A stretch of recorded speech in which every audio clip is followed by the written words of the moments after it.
जय हिंद everyone, welcome to Awakening Classes. कल आपका एग्जाम है जेकेएसएसबी वीएलडब्ल्यू का। आप सोच रहे होंगे सर आज तो रेस्ट करने दो। देखो आज मैं कोई लेक्चर लेके नहीं आया हूँ, कुछ 5 मिनट आपसे कुछ बात करनी है। बात किस वजह से करनी है? क्योंकि बहुत सारे मैसेजेस आ रहे हैं कि सर हमें एंजाइटी हो रही है, एग्जाम को कैसे डील करना है। देखो हर एस्पिरेंट की अपनी स्ट्रेटेजी होती है। आपने लास्ट टाइम कोई स्ट्रेटेजी चेंज नहीं करनी है। जिस तरह से आपने सोचा हुआ है कि हमें एग्जाम को देना है, इसी तरह से आपने एग्जाम को कैरी ऑन करना। मैं कुछ अपनी तरफ से कुछ डूज एंड डोंट्स आपको बता देता हूं कि एग्जाम को आपने किस तरह से डील करना। अपने कॉन्फिडेंस को हाई रखो। आपने पढ़ा हुआ है, you are fully prepare for the exam. देखो बिल्कुल टेंशन मत लेना। दो चीजों पे आपको यकीन होना चाहिए, एक तो खुद पे, एक भगवान पे। तीसरे किसी की कॉन्फिडेंस की जरूरत नहीं। अगर आपको अपने भगवान पे भरोसा है कि वो हमारे साथ है और दूसरा खुद पे भरोसा है, तो एग्जाम क्वालिफाई करना बिल्कुल भी डिफिकल्ट नहीं है। ठीक है, तो कुछ पॉइंट आज हम ध्यान से देखेंगे कि किन किन चीजों का हमें ध्यान रखना है। सबसे पहला पॉइंट, स्लीप वेल। देखो आप ये वीडियो देख रहे हो तो अभी आप जागे हो, इसका मतलब वीडियो देखने के बाद मैं आपको यही सजेस्ट करूंगा कि 11 बजे लास्ट, तब रेस्ट कर लेना। अब कोई इतना वीडियोस देखने का फायदा नहीं है, जितना आपने पढ़ा है आपके लिए सफिशिएंट है। अब 11 बजे के बाद आपको रेस्ट करनी चाहिए, तो अच्छे से आप सोएं, टेंशन फ्री होकर सोएं, जैसे रेगुलरली सोते हैं। कोई किसी भी चीज़ की एंजाइटी लेने की आपको जरूरत नहीं है। Second thing is that be on time. देखो एग्जाम में ना आपको एग्जाम सेंटर में टाइम में पहुंचना बहुत जरूरी है। द रीजन इज डैट अगर आप लेट पहुंचोगे ना तो क्या होगा, आपके दिमाग में ये पहले ही टेंशन क्रिएट हो जाएगी, मैं सेंटर में लेट हो जाऊंगा, सेंटर में लेट पहुंचूंगा। अगर आप लेट पहुंचोगे तो वहां पर एंट्री टाइम थोड़ा बहुत भी अगर शफल हुआ तो आप टेंशन में जाओगे एग्जाम में। तो इन चीज़ों को अवॉइड करने के लिए, टेंशन फ्री रहने के लिए एग्जाम सेंटर में टाइम पे पहुंचना बहुत जरूरी है। इसलिए आप मॉर्निंग में जितना, देखो एक तो आपका एग्जाम भी लेट है, तो मॉर्निंग में कोई इतना तो है नहीं कि 8-9 बजे एग्जाम है, एग्जाम 12 बजे, तो आप आराम से सुबह जल्दी निकल सकते हैं घर से। तो एग्जामिनेशन सेंटर पे टाइम पे पहुंचने की आपने कोशिश करनी है। नेक्स्ट पॉइंट जो मैंने आपको सबसे पहले ही एक्सप्लेन कर दिया, अपने पे विश्वास होना चाहिए कि हमने प्रिपेयर करा है, हमने मेहनत करी हुई है, हम कर लेंगे एग्जाम। और सेकंड, भगवान पे विश्वास होना चाहिए। सुबह उठ के अपने भगवान को याद करके एग्जाम पे जाना। देखो मैं खुद करके जाता हूँ, अब कोई होगा यहाँ पर जो एथीस्ट भी होगा, बट फिर भी एक सुपर पावर है, एग्जिस्ट करती है, उस पर आप पर यकीन होना चाहिए और उसको याद करके आपको जाना है। और ये इंपॉर्टेंट पॉइंट है, अपने वेल विशर्स, कोई ऐसा पर्सन होता है जो आपका वेल विशर्स होता है, वो आपका फ्रेंड भी हो सकता है, पेरेंट्स भी हो सकते हैं, कजन्स भी हो सकते हैं, तो उनकी ब्लेसिंग्स लेके जरूर जाना, उनसे बात करके जाना। जो ऐसा पर्सन जो आपके अंदर एक पॉजिटिविटी भर सकता है, आप उससे जरूर बात करें मॉर्निंग के टाइम। मैं आपको ये चीज सजेस्ट करूंगा। इंपॉर्टेंट थिंग, आपने एडमिट कार्ड की इंस्ट्रक्शंस को केयरफुली पढ़ना है। एडमिट कार्ड, अपना आईडी प्रूफ और जो भी सामान रिक्वायर्ड है जो इंस्ट्रक्शंस में लिखा होगा, उनको प्लीज कैरी कर लेना। कई बार क्या होता है, सेंटर के आसपास शॉप नहीं मिलती है, हमें वहां पर प्रॉब्लम हो जाती है। तो एक बार अच्छे से चेक करके आप एग्जामिनेशन सेंटर में जाएंगे। अब चलते हैं एग्जाम पे। ठीक है, एग्जाम में आपने किन किन चीजों का ध्यान देना है। देखो यहां पर ना हर पर्सन की अलग स्ट्रेटेजी होती है, बट आप लोगों की डिमांड थी कि सर आप बताओ किस तरह से करना है, तो मैं जस्ट आपको बताऊंगा आपने क्या करना है या क्या नहीं करना है। बाकी आप अपनी स्ट्रेटेजी, जो आपका पोर्शन है, जिस तरह से आपने सोचा हुआ आप उस तरह से करेंगे एग्जाम में। First important thing is that, देखो आपने पूरा पेपर कंप्लीट जरूर करना है। ये तो मेरी सजेशन है और मैं आपको मतलब ऐसे कॉन्फिडेंटली बोल रहा हूं कि आपको ये काम जरूर करना। मतलब आपने 120 के 120 क्वेश्चन देखने हैं। ठीक है, मतलब आपकी इतनी स्पीड होनी चाहिए कि आपने 120 के 120 क्वेश्चन देखने हैं। क्यों? इसका एक रीजन है। देखो फॉर एग्जांपल हम क्या होता है, हम क्या करते हैं, हम गलती कहां करते हैं, हम क्या करते हैं, हम 60-70 क्वेश्चन पे ही अपना बहुत टाइम वेस्ट कर लेते हैं और लास्ट के जो 40-50 क्वेश्चन होते हैं ना, वहां तक हम पहुंच नहीं पाते। बट इन 50 क्वेश्चन में कुछ इतने सिंपल क्वेश्चन होते हैं जो कुछ सेकंड्स में जिनका आंसर निकल जाता है। तो वो उनका फायदा आप कब उठा पाओगे, जब आप 120 के 120 क्वेश्चन देखोगे। अगर आप अपने लास्ट के 20 क्वेश्चन छोड़ ही रहे हो, वहां पर पहुंच ही नहीं पा रहे हो, तो वो सिंपल क्वेश्चन तो आप टैकल ही नहीं कर पाए। वो सिंपल क्वेश्चन जो एक सेकंड्स में हो जाने थे, आपने कुछ ऐसे क्वेश्चनों पे आपने मिनट्स वेस्ट कर लिए और सेकंड में जो आपको आंसर दे जाते, तो वहां तक आप नहीं पहुंच पाए। तो ये मेरी आपको सजेशन है और इस पॉइंट पे आपने स्टिक रहना है कि आपने अपनी स्पीड को इस तरह से रखना है कि 120 के 120 क्वेश्चन आपको दिखने चाहिए एग्जाम में। ठीक है, इसके लिए आप क्या करोगे, इसके लिए आपने ये करना है कि आपने किसी भी एक पर्टिकुलर क्वेश्चन पे बहुत ज्यादा टाइम इन्वेस्ट नहीं करना है। कोई रीजनिंग का क्वेश्चन आ गया, कुछ बच्चे रीजनिंग पहले करेंगे, कुछ बच्चे मैथ्स पहले करेंगे, या कुछ इंग्लिश में भी किसी क्वेश्चन पे हमने कोई जिद नहीं करनी है कि हमें कोई ऐसे कहीं होते हैं ना, हम अपनी ईगो पे ले लेते हैं, भाई ये क्वेश्चन नहीं निकला। यहां पर ईगो में कुछ नहीं लेना है। क्वेश्चन नहीं निकला, स्किप करो यार, स्किप करो, उसमें डॉट लगा दो कि ये क्वेश्चन अभी नहीं हुआ है उसको टिक कर दो, ये क्वेश्चन अभी नहीं हुआ तो टिक लगा देना। टिक लगाना भी जरूरी है क्योंकि बाद में आप उस क्वेश्चन में आओगे, क्योंकि बाद में आपको इतना टाइम नहीं बचता है कि आप उस क्वेश्चन को ढूंढो मैंने कौन सा छोड़ा है, तो उसमें एक टिक अपनी तरफ से लगा देना। जैसे मैं तो अपने नाम का पहला अल्फाबेट कुछ ऐसा लिख देता था, मुझे पता चल जाता था कि इस क्वेश्चन को मैंने अभी बाद में आके करना है। तो किसी क्वेश्चन पे ज्यादा टाइम इन्वेस्ट नहीं करना। अगर आपको लग रहा है ये नहीं हो रहा उसको स्किप करो। आपका पहला टारगेट रहना चाहिए 120 के 120 क्वेश्चन आपने देखने हैं, ये जरूर करना। ये मैं सबको सजेस्ट करूंगा, आपकी जो मर्जी स्ट्रेटेजी हो, बट इस चीज पे आपने कंप्लीटली फोकस रखना है कि आपने पूरे क्वेश्चंस देखने हैं। नेक्स्ट देखो, अगर सपोज करो आप कोई भी सेक्शन पहले करो, ठीक है, जो सेक्शन पे आप कॉन्फिडेंट हो, अगर सेक्शन वाइज आ रहे हैं तो जिस सेक्शन पे आप कॉन्फिडेंट हो आप उसको पहले करो। अगर मिक्स क्वेश्चन आ रहे हैं तो जो सामने आए वैसे करते जाना है। बट इंपॉर्टेंट थिंग, मैथ के जो क्वेश्चन होंगे ना, देखो मैथ पोर्शन बहुत इजी होता है बट हम डरते बहुत है मैथ से, ठीक है, मैथ से डरते बहुत है। बट आपने मैथ्स के लिए टाइम बचाना है, जरूर टाइम बचाना है। क्यों? क्योंकि मैथ्स के कुछ ऐसे क्वेश्चन होंगे ना जो सिंपल फॉर्मूला में पुट करके हो जाएंगे, सिंपल फॉर्मूला में पुट करके हो जाए, बट हम डरते हैं मैथ से तो वहां तक पहुंच ही नहीं पाते हैं, ठीक है। तो मैथ्स के क्वेश्चन के लिए आपने सिंपली हर क्वेश्चन को देखना जरूरी है।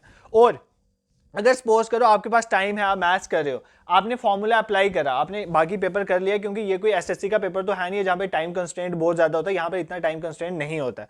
अगर आपने फॉर्मूला अप्लाई करा, आपका आंसर नहीं निकला, तो एक और स्ट्रेटेजी होती है मैथ्स के क्वेश्चन की, क्या? ऑप्शंस की हेल्प लो। ऑप्शंस का आंसर डाल के देखो, ऑप्शन का आंसर डाल के देखो कौन सा आंसर फिट होता है। इस तरह से भी क्वेश्चन किए जाते हैं। और ये सब चीजें आप एग्जाम में इस तब यूज कर पाओगे जब आपका दिमाग खुला होगा, आप टेंशन नहीं ले रहे होंगे। तो आपने कूल माइंड होकर देखो, मैंने आपको पहले दिन ही बोला था ये 2 घंटे डिसाइड करेंगे कि आपने कितना पढ़ा है, वो उतना डिसाइड नहीं करेगा, बट ये 2 घंटे ज्यादा डिसाइड करेंगे। क्यों?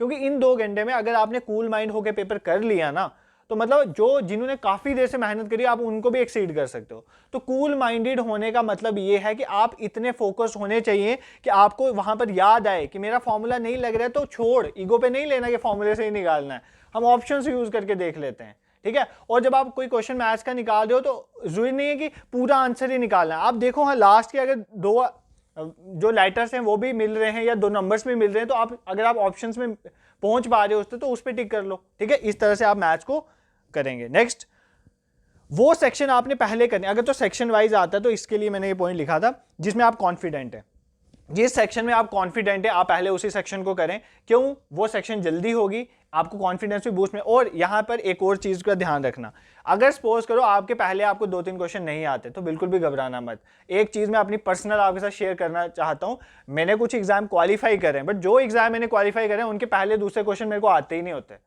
तो अगर आपको कुछ क्वेश्चन नहीं आ रहे हैं, आपका कॉन्फिडेंस लो हो जाएगा, तो फिर कुछ नहीं होने वाला। क्वेश्चन नहीं आ रहे, पहले 5 क्वेश्चन, पहले 10 भी नहीं आ रहे ना, तब भी 110 क्वेश्चन पीछे पड़ा हुआ है, ये ध्यान में रखना। अगर क्वेश्चन नहीं आते स्टार्टिंग के तो बिल्कुल चिल हो गया, आपने पेपर को करना है। सारा खेल ही कॉन्फिडेंस का है। नेक्स्ट क्वेश्चन पॉइंट पे मूव करते हैं। देखो, फोकस होकर पेपर करना है, डिस्ट्रैक्ट नहीं होना है, आगे पीछे की डिस्ट्रैक्शंस को भी अवॉइड करना है, तो अपने पेपर पे ध्यान देना है। नेक्स्ट, ये इंपॉर्टेंट चीज है। देखो, अब ये तो नहीं है कि पेपर अवेकनिंग क्लासेस ने सेट करा है या किसी और चैनल ने सेट करा है, ठीक है, और ना आपने सेट करा है, तो आपने रेडी रहना है, सरप्राइज के लिए भी और शॉक के लिए भी, दोनों तरह से हम रेडी रहेंगे। क्या पता वही पेपर आ जाए जो हमने कंटेंट पढ़ा हो, क्या पता बिल्कुल ही अलग पेपर आ जाए, तो वो तो कुछ भी हो सकता है। तो आपने शॉक और सरप्राइज दोनों के लिए रेडी रहना है। अगर कोई पेपर डिफिकल्ट आ गया तो आप उस सिचुएशन में भी उस पेपर को टैकल कर पाओ, सिचुएशन को संभाल पाओ, उसके लिए आपको मतलब अलर्ट रहना है। तो ये ध्यान रखना, जरूरी नहीं है जो आपने सोचा है उसी तरह का पेपर आएगा, पेपर किसी भी तरह का आ सकता है। जेकेएसएसबी तो अनप्रिडिक्टेबल है बहुत ज्यादा, तो कुछ भी हो सकता है, तो इस चीज का भी आप ध्यान रखेंगे, ठीक है। अपने मतलब अगर अनएक्सपेक्टेड पेपर आ रहा है तो उस टाइम में शॉक फील नहीं करना है, काम रखना है अपने आप को, मतलब काम रख के अपने एग्जाम को देना है, ठीक है। इस चीज में आप जरूर ध्यान देंगे। नेक्स्ट, ये इंपॉर्टेंट पॉइंट है। देखो, इस पॉइंट पे मैं खुद चलता हूं इसलिए मैंने आपके साथ शेयर कर दिया। अगर आपने कोई, आपको एग्जाम में अगर आपको कोई एक क्वेश्चन आ रहा है, आपको ऐसे लग रहा है कि ये क्वेश्चन मैंने कहीं ना कहीं पढ़ा है, अगर आपको ऐसा लग रहा है कि इस एग्जाम में मैंने ये क्वेश्चन कहीं ना कहीं पढ़ा है, उस क्वेश्चन के लिए पर्टिकुलर स्पेसिफिक उस क्वेश्चन की बात करूं जो आपको लग रहा है कि ये मैंने कहीं पढ़ा है, जो आपकी फर्स्ट इंट्यूशन कहती है ना, अंदर से आता है कि इसका ये ऑप्शन है, वो मार्क कर लेना। कौन से क्वेश्चन में? जिस क्वेश्चन में आपको लगे कि ये क्वेश्चन मैंने कभी ना कभी सुना हुआ है, उसमें जो फर्स्ट इंट्यूशन आपके अंदर से आएगी ना कि इसका ये आंसर हो सकता है, उस क्वेश्चन में आप इसको जरूर मार्क कर लेना। ये मैंने भी आजमाया है कि वो क्वेश्चन मैक्सिमम चांसेस होते हैं ठीक होने के। नेक्स्ट, अटेम्प्ट करने आपने मैक्सिमम क्वेश्चन। देखो अपने चीज़ से बताता हूँ, मैं हर एग्जाम में जाता हूँ, अगर 120 क्वेश्चन का एग्जाम है, मेरी कोशिश होती है मैं 100 प्लस जो है मतलब क्वेश्चन है वो अटेम्प्ट करूं। अगर आप जनरल कैटेगरी के हैं तो आप इससे कम करेंगे तो बहुत डिफिकल्ट हो जाता है, कंपटीशन भी है। तो आपने कोशिश करनी है कि आप maximum to maximum question attempt करें, 100 प्लस अटेम्प्ट करने की कोशिश तो आपको करनी चाहिए। या अगर बहुत डिफिकल्ट पेपर है तो फिर आप नहीं करें। अगर पेपर इतना डिफिकल्ट नहीं है, देखो आपने तैयारी करी, आपको पता है कौन सा डिफिकल्ट है कौन सा ईजी है, तो आपको पता चल जाता है वहां पर सेंटर में बैठ के। तो आपने क्या करना है, अगर पेपर इजी है तो मतलब मैं तो कहूंगा 100 प्लस। मैंने कुछ एग्जाम में 111 क्वेश्चन तक भी अटेम्प्ट करे हुए हैं, तो मतलब आपने कोशिश करनी है कि आप 100 पार जो है क्वेश्चन जो है अटेम्प्ट करेंगे। क्योंकि देखो अगर आपके नेगेटिव हो भी रहे ना, तो आपको पता है कि 4 नेगेटिव होने के बाद एक पॉजिटिव क्वेश्चन का आंसर नंबर जो है वो कट होते हैं। तो 4 अगर आप नेगेटिव करोगे तो एक आपका ठीक है गलत होंगे, ठीक है। तो इस तरह से आपने ध्यान रखना है। या 0.33 है, मुझे नेगेटिव मार्किंग का एग्जैक्ट नहीं पता है वेटेज कितनी है, बट फिर भी आपको कोशिश करनी है कि आपको मैक्सिमम टू मैक्सिमम क्वेश्चन जो है वो अटेम्प्ट करने, ठीक है। अब यहां पर मैंने ये पॉइंट अटैच कर दिया था कि मेरी अपना अटेम्प्टेशन एक्सपीरियंस कैसे रहा, वो मैं आपको ऑलरेडी शेयर कर चुका हूं। देखो मैंने एग्जाम में पहला पॉइंट तो मैं यही ध्यान रखता हूं कि मैं बिल्कुल भी इससे टेंशन नहीं लेता कि मेरे को पहले 4-5 क्वेश्चन नहीं आए, क्योंकि मैं आपको पहले ही बता चुका हूं मेरे को आते ही नहीं है। जो पेपर क्वालिफाई होता है उसके तो पहले 4-5 आते ही नहीं होते मेरे को। तो मैंने तो अब यही एज्यूम कर लिया कि जिस पेपर के मेरे को पहले 4-5 क्वेश्चन नहीं आते हैं वो क्वालिफाई हो जाता है। तो आपने भी इस स्ट्रेटेजी से चलना है, ठीक है। तो टेंशन नहीं लेनी है। सेकेंड थिंग इज दैट मैं ट्राई करता था अपने टाइम पे कि मैं maximum to maximum question attempt करूं। तो आपने भी कोशिश करनी है कि आप maximum to maximum question attempt करो।